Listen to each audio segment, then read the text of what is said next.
आप बोला था खेसारी लाल 11 बजे आएगा, अभी कितना बजा 3:30 होने लगा। वो आया खेसारी लाल नहीं आया ना, तो ये क्या, ये तो जीत किया ना, जनता ने वोट किया, सबसे अच्छा किया। नमस्ते, अगर आप खेसारी लाल के फैन हैं तो ये वीडियो आपके लिए है। अगर आप खेसारी लाल के फैन नहीं, भोजपुरी के फैन हैं तो भी ये वीडियो आपके लिए है। अगर आप भोजपुरी के भी फैन नहीं हैं फिर भी ये वीडियो आपके लिए है। तो वीडियो जो है लास्ट तक देखिएगा और खेसारी लाल का नेपाल वाला जो बवाल है उसका पूरा विवरण जो है, पूरा डिटेल्स जो है इस वीडियो में आपको मिल जाएगा। तो वीडियो को लास्ट तक देखिए, कहाँ से शुरू हुआ था ये बवाल वाला प्रक्रिया वो आपको इस वीडियो के धीरे धीरे लास्ट तक समझ में आ जाएगा।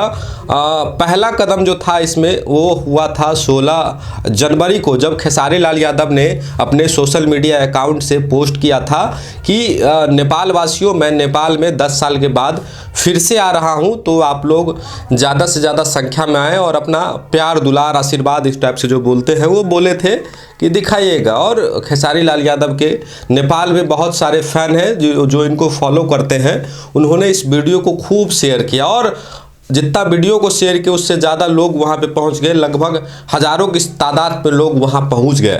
कार्यक्रम 18 जनवरी को होना था और सुबह 11 बजे से कार्यक्रम जो है चालू होना था। और आपको मैं बता दूं ये कार्यक्रम पैसा लेके किया गया था, लगभग 300 रुपया एक आदमी का टिकट था और 50,000 से भी ज़्यादा लोग वहाँ पे आए थे।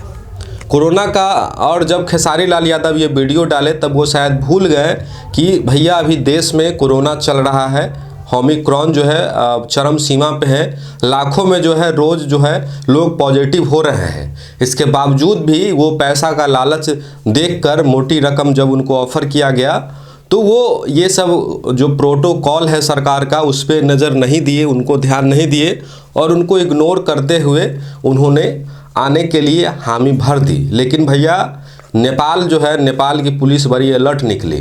जैसे ही आपको बता दें कि खेसारी लाल यादव जो है टाइम के बहुत पक्के निकले। 18 जनवरी को 11 बजे कार्यक्रम होना था और ये सुबह 9 बजे जो है वहीं पे एक बिरार नगर में होटल में ये अपना पहुंच गए सुबह 9 बजे। लेकिन जैसे ही ये 9 बजे पहुँचे, 9:10 में नेपाल की पुलिस को भनक लगी और तुरंत उनको घेर लिए चारों तरफ से। बोले खेसारी लाल यादव को हिलने नहीं देंगे, यहाँ से कोई कार्यक्रम हो नहीं जाने देंगे। खूब जो ऑर्गेनाइजर थे वो खूब पैरवी लगाए, नेता मंत्री सबसे पैरवी लगाए, लेकिन उसका कोई उपाय नहीं हुआ। नेपाल की पुलिस जो है किसी की नहीं सुनी और एकदम बोल दी कि अब कार्यक्रम नहीं होगा, मतलब नहीं होगा। और इधर जो कार्यक्रम स्थल पे लोग उत्साह, मतलब एकदम धीरे धीरे गुस्सा रहे थे और लगभग 3 बजे तक वो लोग इंतज़ार किए खेसारी लाल यादव की आने की। लेकिन जब 3 बजे तक खेसारी लाल यादव नहीं आए, समझिए 11 बजे से लोग इंतज़ार कर रहे थे और टाइम 3 बज गया था। कितना देर इंतज़ार किए वहाँ के लोग। उसके बाद वो लोग जो है वहाँ पे जो इनके म्यूजिशियन सब पहुँचे थे उनके 4 गाड़ी जो है, बड़ी बड़ी 4 गाड़ी को आग लगा दिया। उसके बाद जो है दर्जनों बाइक जो इंडियन नंबर थी उसको भी आग लगा दिया गया। बहुत, लगभग खेसारी लाल यादव का कहना है कि मेरा 1.5 करोड़ का नुकसान हुआ। लेकिन नुकसान में हम नेपाल की जनता की गलती नहीं ठहराते हैं, हम उनकी गलती ठहराते हैं जो ऑर्गेनाइजर हैं, जिन्होंने मुझे पहले इस बारे में क्लियर नहीं किया था कि उन्होंने पैसा लिया था जनता से और मुझे इस बारे में पहले कोई जानकारी नहीं थी और मुझे पेपर भेज दिया गया था कि यहाँ से सरकार से परमिशन मिल गया। अब समझ में ये नहीं आता कि जब सरकार तो परमिशन पहली बात दी नहीं होगी, यहाँ पे कहीं खेसारी लाल यादव गलत बोल रहे हैं कि पहले से मुझे पेपर मिल गया था कि यहाँ पे मुझे परमिशन मिल गया प्रोग्राम के लिए। अभी कहीं की सरकार मेरे ख्याल से परमिशन नहीं देगी इतना बड़ा भीड़ जुटाने के लिए, क्योंकि अभी ओमिक्रॉन जो है कितना बढ़ रहा है और नेपाल सरकार इतना बड़ा कार्यक्रम के लिए कैसे परमिशन देती है। अगर परमिशन दी होती तो वो कार्यक्रम रोकती नहीं और खेसारी लाल यादव को जो है होटल में ही सील नहीं कर। सुनसरी जिला में कार्यक्रम होना था, लेकिन आपको पता है कि जैसे कि खेसारी लाल यादव नहीं जा पाए, उसके बाद जो है पुलिस जो है इतना सब कुछ हुआ। फिर रात में वो प्रेस कॉन्फ्रेंस करके सारा क्लियर कर दिए खेसारी लाल यादव। अभी वीडियो के लास्ट में आपको वो क्लिप भी देखने को मिलेगा कि खेसारी लाल यादव ने क्या कुछ कहा अपने फैंस के लिए, अपने जनता के लिए। उन्होंने ये भी कहा कि मैं किसी जनता का गलती नहीं ठहराता हूँ, गलती जो है सो ऑर्गेनाइज़र की है, जिन्होंने मुझे पूरा क्लियर नहीं बात कहा था। उन्होंने बहुत सारी बातें जो है हमसे छुपाई थी। ये वीडियो भी आप लोग देखिएगा। और बवाल वाला जो वीडियो है, किस तरीके से गाड़ी को जलाया गया और नेपाल की जनता क्या सोच रही थी उस टाइम जब खेसारी लाल यादव नहीं आए, ये भी वीडियो आपको देखने को मिलेगा। बाकी आप इस घटना के बारे में क्या सोचते हैं, किस तरीके से अपने प्रतिक्रिया जो है रखते हैं, किसकी गलती ठहराते हैं, वीडियो के कमेंट बॉक्स में करते जाइएगा। वीडियो को ज़्यादा से ज़्यादा शेयर कीजिए और हमारे चैनल पे बने रहिए। बहुत बहुत धन्यवाद। जय हिंद। लेकिन अभी तक यह कार्यक्रम संभव नहीं हो पाया, जिसके कारण पब्लिक उतावला हो गया, जिसके कारण तोड़फोड़ पे उतर गया है, जो काफी मात्रा में करोड़ों का क्षति पहुंचाया है। बोल रहा आएंगे नहीं आया, ठीक क्या? जनता तो खेसारी लाल आगे आता तो जनता तो मारते वोट ज्यादा। मतलब धोखेबाज है वो, नहीं लग रहा क्या बोले। तो पैसा कितना लिया? 5 से 600 रुपए, एक आदमी के 3 से 5 से, तो कुछ नहीं उसका ये क्या कुछ नहीं। और इसे ये सब तोड़ना चाहिए इधर, सब ये खेसारी लाल बोल रहा आएंगे नहीं आया, ठीक क्या? जनता तो खेसारी लाल आगे आता तो जनता तो मारते वोट ज्यादा। कहाँ से आए देखने के लिए? हम तो विराटनगर बरगाछी से आए। और यहाँ पे कितना रुपया आप लोगों से लिया गया है? 5 से। हम लोग तो कितना लगा? एक के लगे 500। हम भी आएंगे। नेपाली भाषा नहीं कुछ बोलिए भाई। कितना पैसा लिया आप लोगों से? हम लोगों से 500 रुपया को लिया। 500 एक आदमी से पैसा मांगवे, हमें 3500 रुपया लगा है यहाँ पर। क्या बोलूं, ऐसे बहुत दुख लगा है। तो ऐसे नहीं करना चाहिए। ऐसे खेसारी लाल यादव के फैन है हम, फैन है इसलिए ना आए यहाँ पर पैसा तीर के 500 रुपया। क्या करना चाहते हैं उनके बारे में? आप उनके बारे में क्या कहना चाहते हैं? इतना बड़ा फैन सबका दिल तोड़ दिया, आप उसके लिए क्या बोल सकते हैं? खेसारी लाल मतलब धोखेबाज है वो।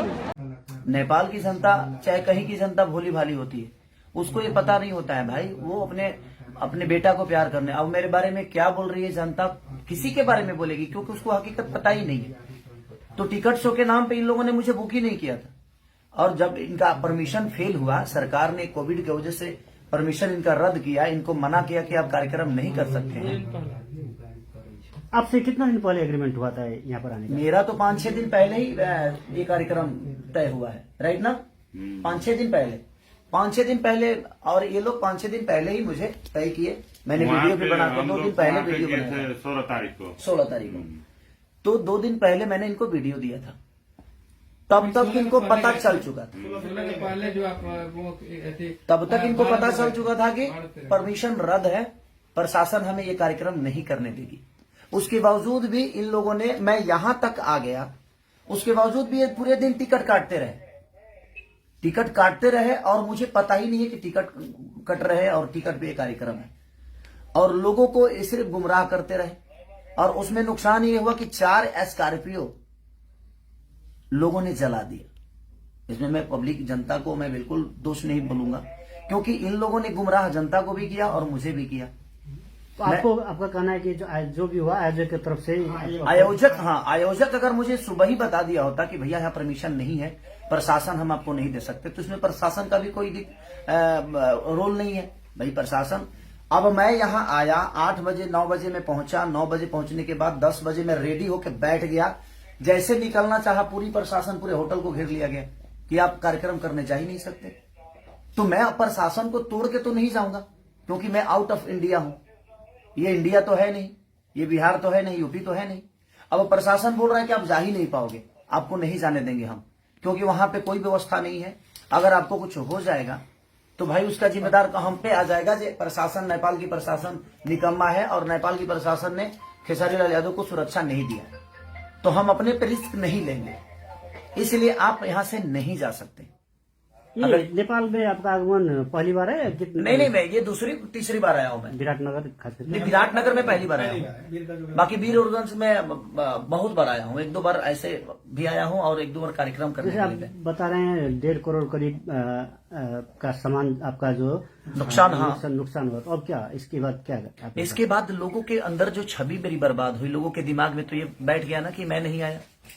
देखिए, मैं अपने जीवन में अपने छवि के लिए हमेशा काम करता हूं, और हर आदमी करता है, लेकिन किसी और के वजह से जनता को परेशानी हो, मैं आज तक जनता को परेशान करने वाला कोई काम नहीं किया। मैं मनोरंजन करने वाला आदमी, हमेशा उनको खुशी देने का काम करता हूँ। और आज इन लोगों की वजह से लोगों के नजर में मेरी छवि खराब है। लोगों के नजर में लगा कि खेसारी लाल यादव आया ही नहीं, जबकि सुबह 7 बजे से मैं होटल पे हूँ, 8 बजे से। अब इससे आपका एक जो फैन फॉलोइंग है उसको भी नहीं, जनता को हकीकत पता चलेगा तो जनता बेवकूफ थोड़ी है। और जनता ने जो किया है वो अपने हिसाब से बिल्कुल सही है। मैं कुछ जनता को मैं गलत नहीं बोल सकता, क्योंकि गलत तो इन लोगों ने किया कि इन लोगों ने परमिशन नहीं रहने के बावजूद भी मुझे बताया तक नहीं तो मैं सुबह आया जरूर।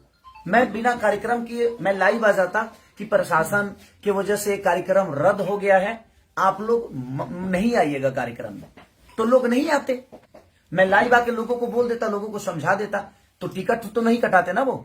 तो टिकट आपका यहाँ आने का जो एग्रीमेंट था उसमें कितने में डील हुआ था और कितना पैसा आपको मिल चुका है? देखिए, वो अंदर की बातें होती है, उस डील को हम लोगों तक नहीं बता सकते कि क्या बातें हैं क्या नहीं, क्योंकि वो अंदर की बातें हैं कि हम कितना में हम प्यार में आए हैं, कि हम मोहब्बत में आए हैं, कि हम 2 रुपया लेकर आए हैं, कि हम खर्चा पे आए हैं, वो आपस की बातें होती है। लेकिन अंत में इस घटना के बाद आप क्या अंतिम निचोड़? नहीं, मेरा कहने का मतलब कि जो नुकसान हुआ है अब वो तो कहीं ना कहीं आयोजक कर्ता को ही भरना पड़ेगा, क्योंकि मेरी गलती तो 1% नहीं है। मैं तो रात को निकला हूं, पटना से रात को निकला मैं, और मैं आ गया, तो मेरी तो गलती है। अगर मैं नहीं आया होता तो शायद मेरी गलती थी। क्या खेसारी लाल यादव नहीं है? तो अब क्या कदम लेंगे आप? जैसे आपका कदम क्या उठाना है, तो अभी तो अब जनता को इंसाफ करना है कि आयोजक कर्ताओं के साथ इनको क्या करना है। मैं कुछ नहीं बोल सकता, मैं तो जनता का प्यारा बच्चा हूं, मैं इनके लिए ही आया था। नहीं, आप अपनी तरफ से क्या कर रहे हैं? मैं अपनी तरफ से क्या करूंगा? अब इनको पूरे जनता का पैसा इनको लौटाना चाहिए, मेरा जहां तक सवाल है, क्योंकि जनता जो है वो बहुत मेहनत करके अपने बेटे को देखने आई थी, तो और इन लोगों ने उनके साथ धोखा किया। ये मेरे साथ धोखा किए और मेरा 1.5 करोड़ का नुकसान आज हो गया, कम से कम 1.5 करोड़ का। 4 स्कॉर्पियो को जिंदा जला दिया गया, अब जिंदा ही बोलेंगे उसको, वो खड़ी थी, चलने वाली चीजें थी, और उसको जला दिया गया। हमारे इंस्ट्रूमेंट जो बजाने वाले थे, बैंजू हो, कीबोर्ड हो, पैड हो, ढोलक, नाल, तबला, कोई चीज नहीं बचा। अच्छा भैया, 10 बजे जब आप रेडी होके वहां के लिए निकलने वाले थे और प्रशासन यहाँ पे आ गई और आपको जाने नहीं दिए, तब क्या ऑर्गेनाइजर्स आपके पास आए थे? नहीं आए मेरे पास, ये लोग गेट के बाहर खड़े थे लेकिन आए नहीं। आप क्यों नहीं आए थे भाई साहब, ये बताएंगे आप प्लीज? म त यहाँ आएकै हो होइन, जुन छ हामीलाई गर्नु हिंदी में बोलिए, पूरी पब्लिक हिंदी। हिन्दी म उतना बात बोल्ने ना, जितना बोल सकते उतना ही बोलिए, जितना बोल सकते उतना बोलिए। खेसारी भैया को लेने जब 12-1 बजे के समय में 1 बजे कहाँ है? सुमित जी एकदम यहाँ 9:30 बजे आ गए थे, यहाँ से लेके गए बोलिए। नहीं, हम 12-1 बजे आए। हाँ ठीक है, आप खेसारी योग लेने जिससे हमारे चले गए थे। हाँ, जब यहाँ पे प्रशासन ने रोक रहा था जाके उसको खेसारी भैया के लेकर जाएंगे, 10 मिनट भी थोड़ा प्रोग्राम दिखाना है बोल के यहाँ पे आए। और भी एसपी से बात हुआ, हमसे बड़ा जुनू क्या बोलता है, मेयर साहब ने बात किया कहाँ, फिर भी हम लोग का दे देगा कि जाने के लिए भी। जब करते करते कोई बस नहीं चला तब तोड़फोड़ शुरू होने लग गया है।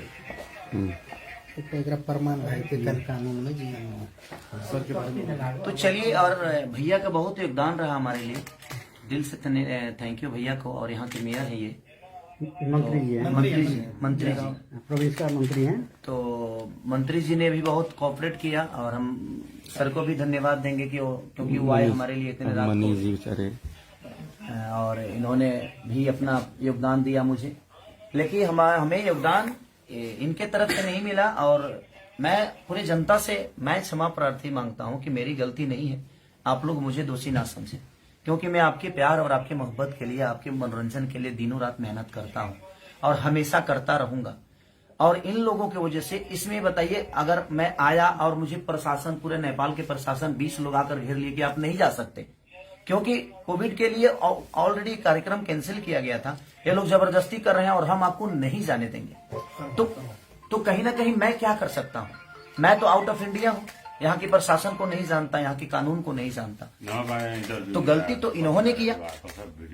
तो इसके लिए मैं आपका गुनहगार नहीं हूँ, मैं आया जरूर था सिर्फ आपके मोहब्बत के लिए। तो जिनके मन में मेरे लिए नफरत है, ये आप एक बार सच्चाई जान लीजिए कि हाँ, मैं कहाँ से गलत हूँ। अगर मैं आया और 10 लोग घेर कर कह दे कि आप नहीं जा सकते, अगर नॉर्मल इंसान घेर के कहे तो मैं हो सकता है कि मैं लड़ जाऊं, लेकिन मैं इंडिया यहाँ नेपाल के गवर्नमेंट से तो नहीं लड़ने आया था, यहाँ के प्रशासन से झगड़ा करने तो नहीं आया था।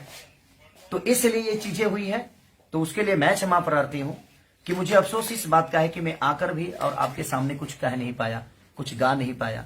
क्या मुझे दुख नहीं है इस बात का? मुझे भी इस बात का दुख है। जितना आप दुखी हैं उससे कई गुना ज्यादा दुखी मैं हूं, क्योंकि मैं आके भी और आपका मनोरंजन नहीं करा पाया ड्यू टू सिर्फ रीजन हमारे कार्यकर्ता लोग, जिन्होंने मुझे 2 दिन पहले भी नहीं बताया, यहाँ आने के बाद भी नहीं बताया।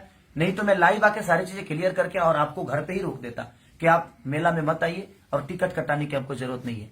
ये टिकट की भी बातें मुझे नहीं बताया कि हाँ टिकट शो है, और इन लोगों ने टिकट भी काटा और आज ये बता रहे हैं कि हमारा रिकवरी कैसे होगा। कोई ट्रस्ट है उसके, ये ट्रस्ट है कोई इनका, उसके लिए इन्होंने कार्यक्रम कराया था।